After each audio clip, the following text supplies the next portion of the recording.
Hi viewers, welcome to our channel. ప్రస్తుతం మనతో పాటు దాము బాలాజీ గారు సీనియర్ జర్నలిస్ట్ ఉన్నారు. వారితో ఒకసారి మాట్లాడదాం. సార్ నమస్కారం సార్. సార్ పాక్ ఆర్మీలో చీలికలు వచ్చాయని చెప్పేసి వాళ్ళ మేజరే చెప్తున్నాడు సార్. అంటే ఆర్మీ చీఫ్ ఏమో, జనరల్ ఏమో యుద్ధాన్ని కోరుకుంటున్నాడు, ఆర్మీ మొత్తం సైనికులు ఏమో యుద్ధాన్ని వద్దంటున్నారు. ఈ విధంగా వాళ్ళ మధ్య అభిప్రాయ భేదాలు వచ్చేస్తాయి అని చెప్పేసి చెప్తున్నారు. అసలు ఏం జరుగుతుంది పాక్ ఆర్మీలో? మరి ఈ టైంలో అసలు ఆ యుద్ధానికి సన్నద్ధమయ్యే అవకాశం ఏమన్నా కనిపిస్తుందా? మరి మీరేం చెప్తారు సార్ దీనికి సంబంధించి? యాక్చువల్గా పహల్గామ్ దాడి వెనక పాకిస్తాన్ మిలిటరీ జనరల్ ఎవరైతే ఉన్నారో ఆర్మీ చీఫ్, ఆయన పేరు అసీం మునీర్ ఏంటంటే అతను బాగా ఇస్లామిస్ట్ అంటారు వాళ్ళని. ఇస్లాం అంటే ఖురాన్ అవన్నీ చదువుకొని ఇస్లాం మతాన్ని నమ్మి ఇస్లాం మతమే అల్టిమేటర్ని, మిగతా ఏ చట్టాలని ఏ మతాలని గౌరవించకుండా ఉండేవాడిని ఇస్లామిస్టులు అంటారు. అట్లాంటి ఇస్లామిస్టు ఆయన. సో వాళ్ళ నాన్న కూడా ఇస్లామిస్టు. సో ఇప్పుడు ఆయనది టెన్యూర్ కూడా అయిపోతుంది. 2 కారణాలతో అతను ఈ పనికి పూనుకున్నాడని చెప్తారు. ఒకటి, అతని టెన్యూర్ని ఇంకొంత 2 ఏళ్ల పాటు పెంచుకోవాలని. 2, అతను రాజకీయాల్లోకి రావాలని. అందుకని తను పాపులర్ అయ్యి చూడు ఇండియాని దెబ్బ కొట్టగలిగాడు ఈ మునీరు అనే ఒక పేరు తెచ్చుకుంటే ప్రజల్లో పాపులారిటీ వస్తుంది, రేపొద్దున మనం ఎన్నికల్లో పోటీ చేయొచ్చు అన్న ఒక యాంగిల్లో దీన్ని తీసుకొచ్చాడు. అందుకని జరగడానికి 2 రోజుల ముందు ఆయన పాకిస్తాన్ ఎన్ఆర్ఐ సదస్సులో మాట్లాడుతూ పాకిస్తాన్ ఈ కాశ్మీర్ అనేది పాకిస్తాన్కి జోగులర్ వెయిన్ అన్నాడు. జోగులర్ వెయిన్ అంటే జీవనాడి, అంటే మన తల నుంచి ముఖానికి హార్ట్కి బ్లడ్ని తీసుకుపోయే వెయిన్స్ని జోగులర్ వెయిన్స్ అంటారు. జీవనాడి అనొచ్చు తెలుగులో. సో అంటే కాశ్మీర్ అనేది మాకు జీవనాడి లాంటిది, మేము దాన్ని వదిలిపెట్టము, అక్కడ విరోచితంగా హీరాయిక్గా పోరాడుతున్న వాళ్ళకి మా సపోర్ట్ ఉంటుంది, ఇవన్నీ వాగాడు. అట్లాగే హిందువులు ముస్లింలు క్లియర్గా ప్రతి విషయంలో కూడా వాళ్ళకి మనకు సంబంధం లేదు, మనం డిఫరెంట్గా ఉంటాము, ఇవన్నీ కూడా మాట్లాడడం మొదలుపెట్టాడు. సో కావాలనే రెచ్చగొట్టే విధంగా అక్కడ మాట్లాడాడు. దాని తర్వాత కూడా నిన్న కూడా ఆయన మాట్లాడాడు. నిన్న కూడా అదే ధోరణితోనే, రెచ్చగొట్టే ధోరణితోనే మాట్లాడుతున్నాడు.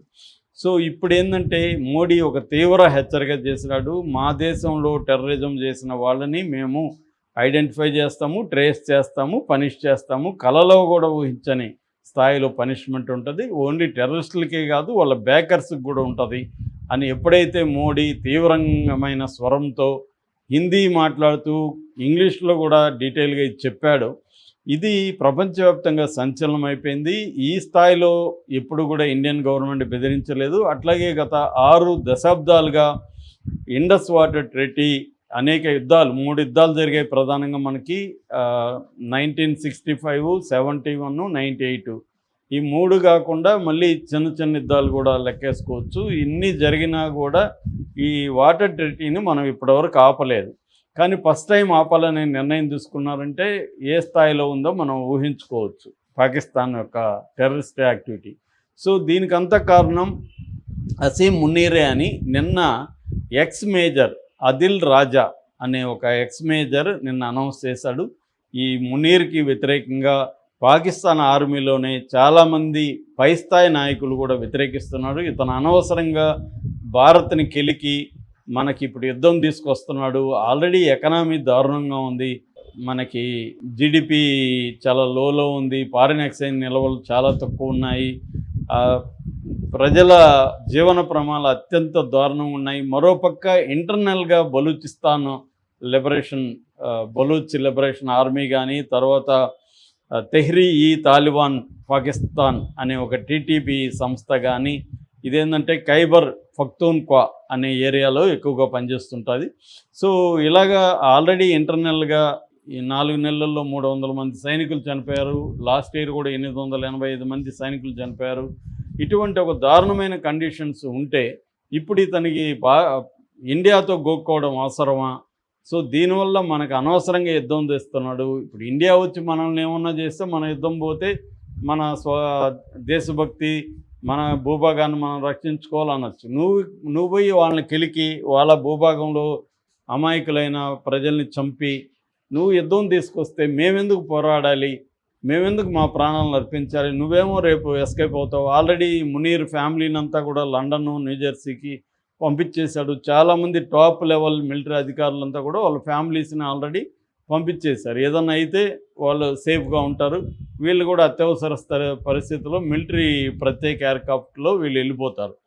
మామూలు వాళ్ళు దొరుకుంటారు. మిలిటరీలో కూడా మిగతా వాళ్ళు ఇలాగ పారిపోలేరు కదా. సో వాళ్ళు ప్రాణాలు కోల్పోవడం, వాళ్ళ ఫ్యామిలీలు రిస్క్లో పడడం, ఇవన్నీ అవసరమా?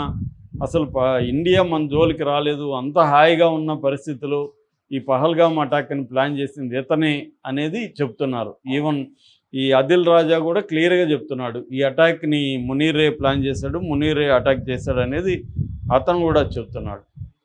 సో అందువల్ల పాకిస్తాన్ ఆర్మీలోనే చీలిక వచ్చేసింది. మునీర్ మాట వినే పరిస్థితి లేదు. నిజంగా యుద్ధం చేయడానికి వాళ్ళు రెడీగా లేరు. ఆల్రెడీ వాళ్ళు ఇంటర్నల్గా ఈ బలూచ్ లిబరేషన్ ఆర్మీతో కానీ, లేకపోతే ఆఫ్ఘనిస్తాన్ లిబరేషన్ ఫ్రంట్తో కానీ, లేకపోతే టీటీపీ ఇందాక చెప్పిన తెహ్రీ ఈ తాలిబాన్ పాకిస్తాన్ అనే ఒక టీటీపీతో కానీ వీళ్ళు అలసిపోయి ఉన్నారు. సో యుద్ధాలు చేస్తున్నారు. రెండోది వాళ్ళకి మిలిటరీకి కూడా మంచి బడ్జెట్ లేదు. వాళ్ళ బడ్జెట్ ఎంత, డిఫెన్స్ బడ్జెట్ $10 బిలియన్ కూడా లేదు వాళ్ళది. మంది $80 బిలియన్ ఉంది. అంటే 8 రెట్లు మంది ఎక్కువ ఉంది. సో ఈ స్థాయిలో ఉన్నప్పుడు వాళ్ళు ఎందుకు పోరాడాలి అంటే ఒక మొరైల్ అంటారు. మిలిటరీ మొరైల్ అనేది ఇంపార్టెంట్. మన మిలిటరీకి ఏమో అగ్రెసివ్గా ఉన్నారు. ఎక్స్ మిలిటరీ వాళ్ళు కూడా మేము కూడా చేరతామంటున్నారు. మన మొత్తం సైన్యంలో, మన మొత్తం ప్రజల్లో 140 కోట్ల మందిలో 50 కోట్ల మంది యూత్ ఉన్నారు. 50 కోట్ల మంది రెడీగా మిలిటరీకి వెళ్ళి రేపు అత్యవసరంగా అందరూ మిలిటరీలో చేరాలి 50 ఏళ్ళ లోపల వాళ్ళు అంటే 50 కోట్ల మంది మనకి రెడీ అయిపోతారు. సో ఆ స్థాయిలో ఉంది మన కండిషను. అక్కడ అది లేదు. అక్కడ ఏంటంటే ప్రతిపక్షాల ఇది లేదు. ప్రతిపక్షాలంతా మూసేశారు, జైళ్ళల్లో పెట్టారు. ఇమ్రాన్ ఖాన్ ఎప్పటి నుంచో జైల్లో మగ్గుతున్నాడు. ప్రతిపక్షాలకు వాయిస్ లేదు, పౌర సంఘాలకు వాయిస్ లేదు. సో ప్రజలు కూడా తిరుగుబాటు చేస్తున్నారు. ప్రజల్లో కూడా మిలిటరీ వాళ్ళు, ప్రజలు అనేక మంది పోస్టులు చూస్తే ఎక్స్లో విపరీతంగా పోస్టులు పెడుతున్నారు, వారొద్దు వారొద్దు అని. మేము ఆల్రెడీ అడుక్కు తింటున్నాంరా, మనకి ఇప్పుడు యుద్ధం అవసరమా? మనం ఇళ్లలో చెప్తారు కదా, మనకి పొడ్డు లేదురా, నువ్వు పక్కింటి వాడితో పోయి నువ్వు గొడవలు నీకు అవసరమారా అని చెప్తుంటారు. అలాగే పాకిస్తాన్లో కూడా వాళ్ళకి కనీస సౌకర్యాలు లేదు, కూడు లేదు, 3 పూట్ల తిండి లేదు. ఇప్పుడు కొత్తగా టీ తగ్గించండి అని నిన్ననే పాకిస్తాన్ ప్రభుత్వం ఆర్డర్ ఇచ్చింది. ఎందుకంటే మన ఎగుమతులన్నీ తగ్గిపోయినాయి, వాళ్ళకి క్యాన్సిల్ అయిపోయినాయి. కాబట్టి తేయాకు అంతా కూడా దిగుమతి చేసుకోవాలి. అందుకని టీలు తక్కువ తాగండి అని పిలిపించారు. అది వాళ్ళ కండిషన్. అంటే టీ తాగడానికి వాళ్ళకి ఇది లేదు. అట్లాంటప్పుడు వాళ్ళకి ఎందుకు యుద్ధం, వాళ్ళకి ఎందుకు టెర్రరిజం? వాళ్ళ ఎకనామీ మీద ఫోకస్ చేయొచ్చు. మనం అదే పని చేస్తున్నాం కాబట్టి ఇవాళ మంది 5వ ప్లేస్లో ఉంది ఎకనామీలో. వాళ్ళ పరిస్థితి చూస్తే ఎక్కడో దారుణంగా అట్టడుగునుంది. అలాంటి ఇది మునీర్ వల్లనే వచ్చింది అన్న తీవ్ర వ్యతిరేకత ప్రజల్లో కూడా ఉంది. నిన్ననే నేను కూడా ఒక పోస్ట్ చూసా. అదేంటంటే సోల్జర్ స్పోక్ అనే ఒక ఐడితో పెట్టారు. అందులో క్లియర్గా మాకు యుద్ధం వద్దు, మాకు కావాల్సింది ఏమంటే కనీస సౌకర్యాలు కావాలి, గుడ్డ కావాలి, మాకు లైవ్లీహుడ్ చూపించండి, ఇవి వదిలేసి యుద్ధం చేయమంటారు ఏంటి? అసలే మనం బడ్జెట్ లేకుండా ఉంటే మన దేశంలో యుద్ధాన్ని అంటే మాటలు కాదు. యుద్ధం అంటే ఇవాళ వెరీ కాస్ట్లీ, డబ్బులు ఖర్చు పెట్టాలి. దాని తర్వాత దేశంలో అనేక పనులు ఆగిపోతాయి. యూత్ అంతా కూడా యుద్ధంలో ఉండాలి. వాళ్ళకంతా ఫుడ్డు మిగతా విషయాలు సప్లై కావాలి. ఎక్కడి నుంచి తీసుకొస్తారు? వాళ్ళకి ఆల్రెడీ IMF బెయిల్అవుట్ ప్యాకేజీల వల్ల చైనా ఇంట్రెస్ట్లు ఉన్నాయి. కాబట్టి పాకిస్తాన్లో సముద్రంలో గోల్డ్ అది ఈ మధ్య కనిపెట్టారు. వాటి కోసం చైనా చేస్తుంది. అట్లాగే ఎకనామిక్ కారిడార్ నడుపుతుంది చైనా. సో దీనివల్ల చైనా అక్కడున్న పోర్టులు నిర్మించడం, ఇవన్నీ చైనా అవసరాల కోసం పాకిస్తాన్ వాడుకుంటుంది. కాబట్టి పాకిస్తాన్ బతికుండడం అవసరం చైనాకి. కాబట్టి చైనా $30 సహాయాన్ని అందించింది. చైనా లేకపోతే మలమల మాడి చనిపోయే పరిస్థితి పాకిస్తాన్లో ఉంది. సో అందువల్ల ఇప్పుడు మునీర్కి యాంటీగా చాలా సీరియస్గా ఉన్నారు, ISIకి యాంటీగా ఉన్నారు. ఇటు సివిల్ అడ్మినిస్ట్రేషన్ కావచ్చు, ఇటు ప్రజలు కావచ్చు, పౌర సంఘాలు కావచ్చు, మీడియా కావచ్చు, సైనికుల్లోనే అనేక మంది సైన్య ఇంపార్టెంట్ మేజర్లు, లెఫ్టినెంట్లు వీళ్ళు కూడా మునీర్కి యాంటీగా ఉన్నారనేది చెప్తున్నారు. అందువల్ల యుద్ధం వస్తే కూడా పాకిస్తాన్ మనస్ఫూర్తిగా యుద్ధం చేసే పరిస్థితి లేదు. Okay sir, thank you so much.